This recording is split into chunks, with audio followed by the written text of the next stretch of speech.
Welcome to grip to grasp classes. Students, हमने English formulas को start किया था, जिसमें हमने लास्ट में जिसका इस्तेमाल पढ़ा था वो था हैज़ टू, हैव टू और हैड टू। आज हम पढ़ेंगे the use of will have to.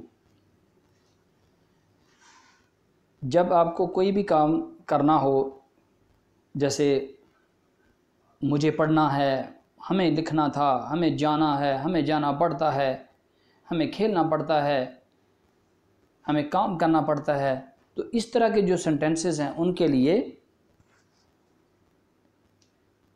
Will have to या हैज़ टू और हैड टू वगैरह को इस्तेमाल करते हैं। अगर प्रेजेंट की बात हो, जैसे मुझे जाना पड़ता है या मुझे जाना है, ठीक है, हमें खेलना है, तो यहाँ हैज़ टू और हैव टू को लगाते हैं, जो हमने पीछे पढ़ा। अगर माजी की बात हो तो हैड टू की बात होती है, हैड टू लगाते हैं। हमें खेलना था, हमें काम करना था। अब फ्यूचर के लिए विल हैव टू को इस्तेमाल करते हैं। अब इस ऐसे सेंटेंसेस को कैसे बनाते हैं, ये सेंटेंस का स्ट्रक्चर दिया हुआ है कि सबसे पहले आपको नाउन या प्रोनाउन लगाना है। नाउन जैसे ये एहराम, और प्रोनाउन जैसे he, she, it, I, we, you, they वगैरह, ये प्रोनाउंस हैं।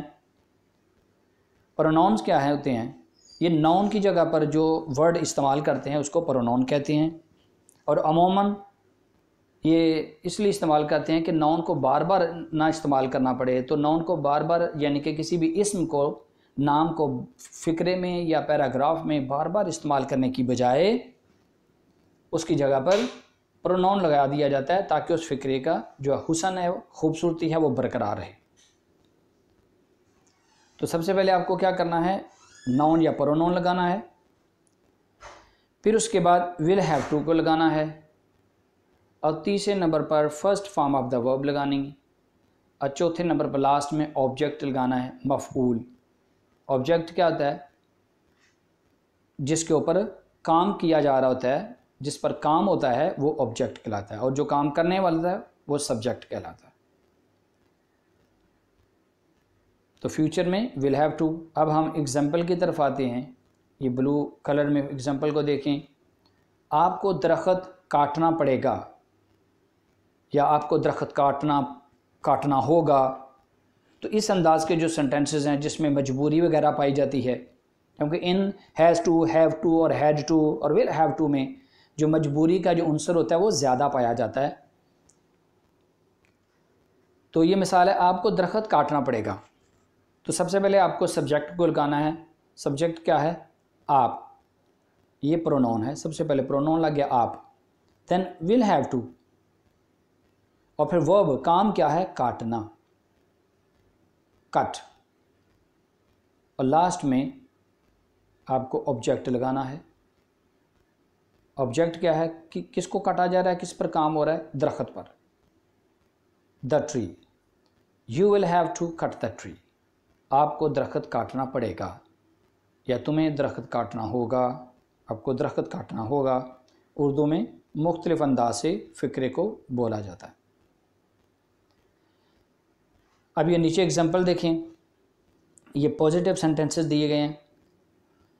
विल हैव टू का जो इस्तेमाल है, ये तमाम नाउन्स और तमाम प्रोनाउन के साथ, सबके साथ विल हैव टू को लगाते हैं। चाहे ही हो, शी हो, it, Fatima, I, we, you, they, एक नाम हो, दो नाम हो, ज़्यादा नाम हो, सबके साथ विल हैव टू। तो ये मज़ीद एग्जाम्पल आपके लिए दी हैं ताकि आपको प्रैक्टिस हो। He will have to buy vegetables, उसे सब्ज़ियाँ ख़रीदना होंगी या उसे सब्ज़ियाँ ख़रीदना पड़ेंगी।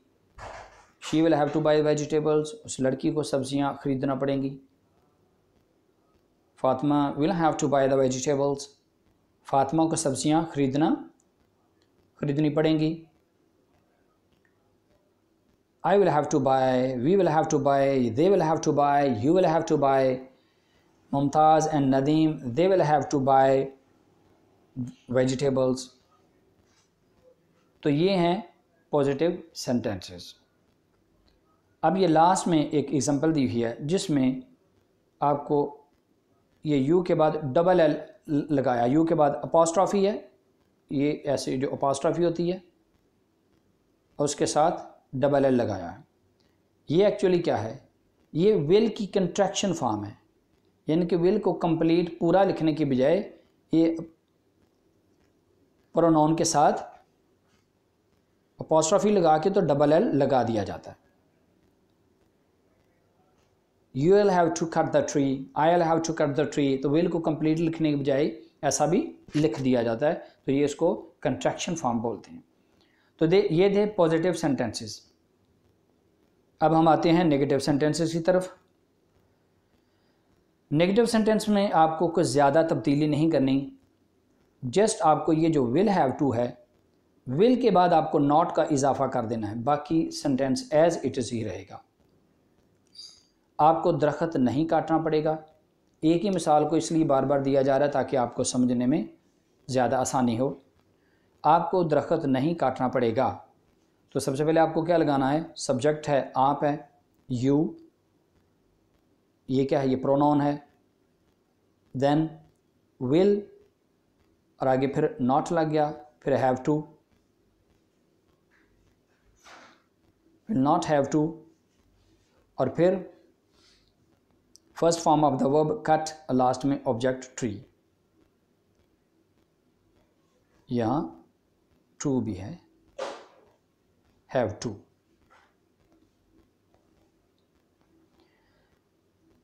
अब ये मिसालों को देखें। He, she, it, Fatima will not have to buy a car. He will not have to buy a car, she will not have to buy a car, उसको कार नहीं ख़रीदना होगी, फातिमा को कार नहीं ख़रीदना पड़ेगी, Fatima will not have to buy a car, I will not have to buy a car, मुझे car नहीं ख़रीदना पड़ेगी या मुझे कार नहीं ख़रीदना होगी। We will not have to buy a car, हमें कार नहीं ख़रीदना होगी। You will not have to buy a car, तुम्हें कार नहीं ख़रीदना होगी, तुम्हें कार नहीं ख़रीदना पड़ेगी। तो ये हैं नेगेटिव सेंटेंसेस। अब हम आते हैं इंट्रोगेटिव सेंटेंसेस की तरफ, सवालिया फ़िक्रात।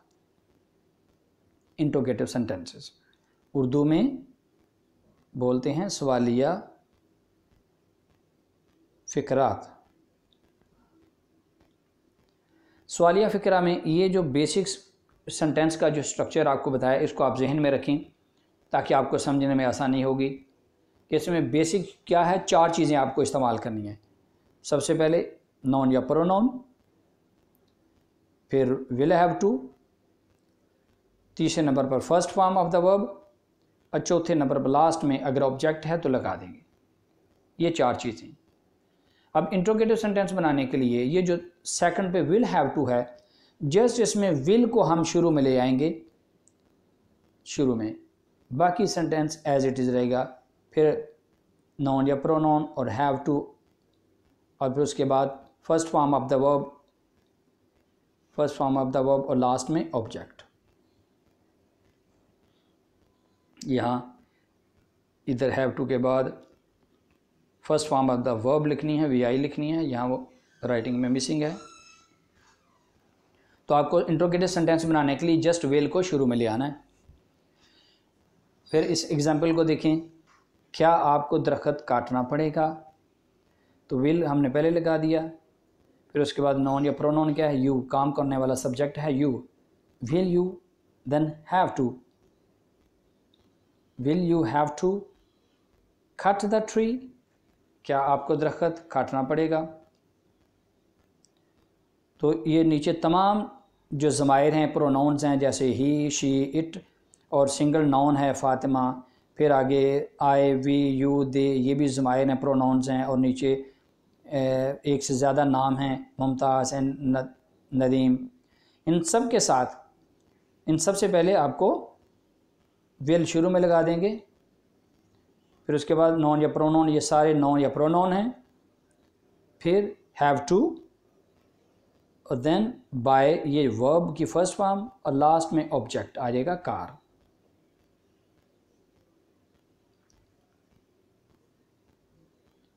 Will he have to buy a car, क्या उसे कार खरीदना होगी।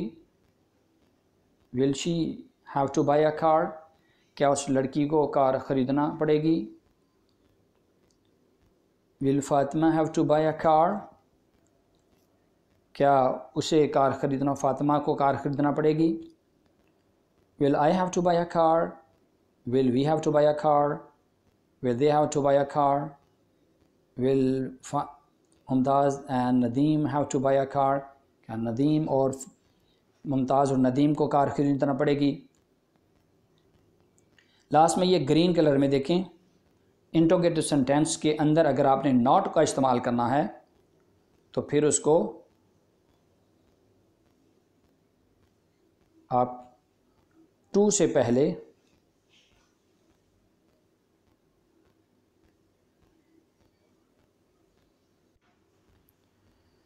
तो इंट्रोगेटिव सेंटेंस में अगर आपने नॉट को लगाना है तो जस्ट आपको ये जो प्रोनाउन के बाद यहाँ आप हैव से पहले नॉट लगा देंगे। ये जो नॉट है ये हैव से पहले एक्चुअली आएगा। Will you not have to buy a car, क्या तुम्हें कार नहीं खरीदना पड़ेगी। अब हम आते हैं इंट्रोगेटिव सेंटेंसेस जिनके अंदर इंट्रोगेटिव प्रोनाउंस का इस्तेमाल होता है, यानी कि इंट्रोगेटिव सेंटेंस की एक और फॉर्म है जिसमें हम इंट्रोगेटिव प्रोनाउंस को इस्तेमाल करते हैं। इंट्रोगेटिव प्रोनाउंस कौन से हैं? Who, why, where, what, when, whom and whose. इनको WH वर्ड्स भी कहते हैं। WH वर्ड्स भी इनको कहा जाता है। WH वर्ड्स इसलिए क्योंकि ये WH से शुरू होते हैं, इसलिए इनको WH वर्ड्स भी कह दिया जाता है, लेकिन एक्चुअली ज़्यादातर ये क्या हैं, इंट्रोगेटिव प्रोनाउंस के नाम से ही जाने जाते हैं। अब इंट्रोगेटिव प्रोनाउंस का फंक्शन क्या है, इनको इस्तेमाल कहाँ करते हैं। जो सवालिया फ़िक्रा है, सवालिया फ़िक्रे के सबसे पहले हम इनको इंट्रोगेटिव प्रोनाउंस को लगा देते हैं, यानी कि IP। ये बेसिक स्ट्रक्चर है सेंटेंस का, इसको ज़हन में रखें। आपको बताया था कि इसमें 4 चीज़ें हैं, पहले नाउन या प्रोनाउन, फिर विल हैव टू, फिर फर्स्ट फॉर्म और लास्ट में ऑब्जेक्ट। अब इसी को मद्देनज़र अगर आप रखेंगे तो आपको सेंटेंस बनाने और समझने में आसानी होगी। ये बेसिक सेंटेंस था, स्ट्रक्चर था। विल को हमने पहले लगा दिया, विल को पहले लगाया तो ये इंट्रोगेटिव सेंटेंसेस बन गया था, सवालिया फ़िक्रा। और विल से पहले अगर आप IP इंट्रोगेटिव प्रोनाउंस भी लगा दें तो ये डबल सवालिया बन जाएगा।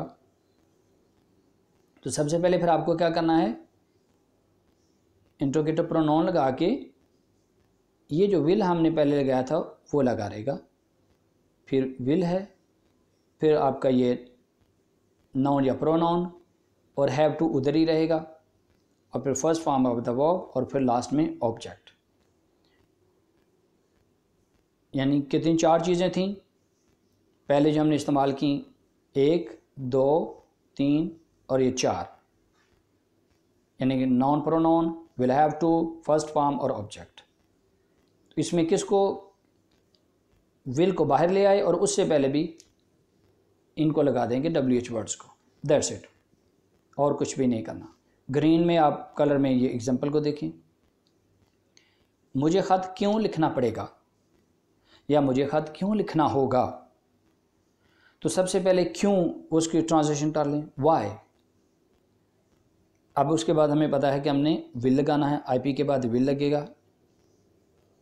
फिर इसमें प्रोनाउन क्या है, किसकी बात हो रही है, मुझे, I. Why will I, then have to, फिर फर्स्ट फॉर्म राइट, और ऑब्जेक्ट क्या है, letter, the letter. Why will I have to write the letter, मुझे ख़त क्यों लिखना होगा, मुझे ख़त क्यों लिखना पड़ेगा। ये नीचे मज़ीद सेंटेंसेस हैं, why, how, when, will he have to buy vegetables, उसे क्यों सब्ज़ियाँ ख़रीदनी पड़ेंगी, why will she have to buy vegetables, उस लड़की को क्यों सब्ज़ियाँ ख़रीदनी पड़ेंगी, why will Fatima have to buy vegetables, Fatima को क्यों सब्ज़ियाँ ख़रीदनी पड़ेंगी, how will Fatima have to buy vegetables, Fatima को कैसे सब्ज़ियाँ खरीदनी पड़ेंगी, when will Fatima have to buy vegetables, Fatima को कब सब्ज़ियाँ ख़रीदनी पड़ेंगी। इसी तरह when will I have to buy, when will we have to buy vegetables, when will you have to buy vegetables, when will they have to buy vegetables, when will Mansoor and Farooq have to buy vegetables. तो अब इसमें क्या है, सबसे पहले आपको ना क्या लगाना है, WH वर्ड्स को लगा देना है। अब लास्ट में what will I have to buy, इसमें ऑब्जेक्ट नहीं है, जस्ट सबसे पहले क्या लग गया, व्हाट लगाया हमने, इंट्रोगेटिव प्रोनाउन, फिर हेल्पिंग वर्ब विल लग गया, फिर प्रोनाउन है ये आई, और देन हैव टू, और देन बाय, इसमें लास्ट में ऑब्जेक्ट नहीं है। What will I have to buy, मुझे क्या ख़रीदना होगा। तो स्टूडेंट्स ये था विल हैव टू का इस्तेमाल। अब हम has to, had to, have to and will have to को उर्दू और इंग्लिश में ये आपके लिए फ़िक्रात जो बना के यहाँ स्क्रीन पे शो किए हैं, जिन्होंने have to, has to, had to का पिछले जो इस्तेमाल है वो नहीं पढ़ा, पिछले लेसन नहीं पढ़े, उनको पढ़ लें, क्योंकि इन ये जो अभी एक्सरसाइज है इसमें तमाम के जो फ़िक्रात हैं सबको मिक्स करके दिया है, ताकि आपकी प्रैक्टिस के लिए, ये देखने के लिए कि आपको किस कदर पिछले लेसन की समझ आई है, कितना आपने समझा है। तो ये सारे मिक्स हैं। इन तमाम एग्जांपल्स में have to, has to, had to and will have to का इस्तेमाल है। मुझे काम करना पड़ता है, I have to do work, तुम्हें गुजारा करना पड़ता है, you have to live from hand to mouth, उसे बच्चों की देखभाल करना पड़ती थी, she had to look after the children. अब ये तमाम सेंटेंसेस हैं, अगर आपने पिछले जो लेसन बताए हैं उनको समझ लिया है तो फिर आपको इनकी ट्रांसलेशन करने में या पढ़ने में कोई मुश्किल पेश नहीं आएगी। नन्नी को रोटियां पकानी पड़ेंगी, nanny will have to bake the loaves, ये फ्यूचर के लिए विल हैव टू का इस्तेमाल हुआ यहाँ। हमें उस्ताद की इज़्ज़त करना पड़ेगी, we will have to respect the teachers, हमें असातिज़ा की इज़्ज़त करना पड़ेगी, ये फ्यूचर में है। आगे ये ग्रास्प एक्सरसाइज है, ये एक्सरसाइज आपको चंद उर्दू के सेंटेंसेस हैं, आपने इनको इंग्लिश में ट्रांसलेशन करनी है, इनको इंग्लिश में ट्रांसलेट करें। ये नीचे आपको ये डिक्शन दी है, कुछ डिफ़िकल्ट वर्ड्स हैं, तो इनकी मदद से आप ने इस एक्सरसाइज को ट्रांसलेट करना है। जहां आपको कोई मुश्किल पेश आए, जिस बात की आपको समझ ना आए, तो आप इन बॉक्स में यानी कि कमेंट बॉक्स में आके तो पूछ सकते हैं। जिस किस्म की भी कोई आपके जहन में कोई कन्फ्यूजन हो, अगर कोई सवाल हो तो आप पूछ सकते हैं। अब इसके बाद हम नेक्स्ट इंशाल्लाह फार्मूले की तरफ आएंगे। तब तक आप इस लेसन को याद रखें और अपना ख्याल रखिएगा। Take care, good bye.